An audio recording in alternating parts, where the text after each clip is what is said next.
Hey guys, here are 4 more towers that have some pretty underrated paths in my opinion.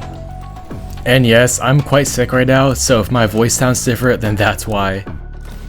So first up, I have Top Path Railgunner.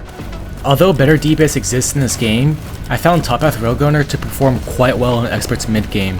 It deals with wave 30 and 35 very well due to its high DPS, cost efficiency, pierce, and flight detection.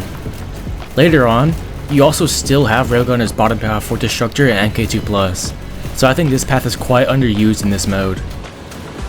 Next up is bottom path Shotgunner. Now this path has some weird attributes.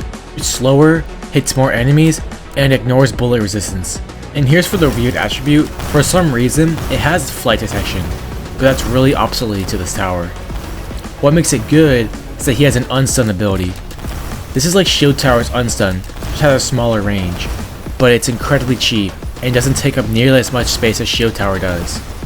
I find this ability to be really useful, really in only impossible maps. As shown, you can unstun towers to ensure that Eradicator stays frozen in his rage mode.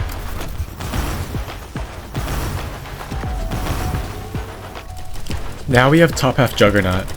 Something people overlook is how darn cost efficient this path is. It has long range, decent DPS, and ignores bullet resistance, which makes him really good in Expert. You obviously need to pair him with some stealth detection, but if you have that covered, Top Path Juggernaut deals with most enemies in the mid to late game very well. Last on my list this time is Top Path Farm. Now this path is only good in one mode, but the mechanic can actually save your game sometimes. We all know that the Emperor shoots your base, and can kill you if you go into his wave with too little HP.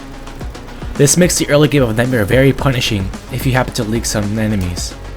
Whereas other modes, if you leak a bit in the early game, you're totally fine.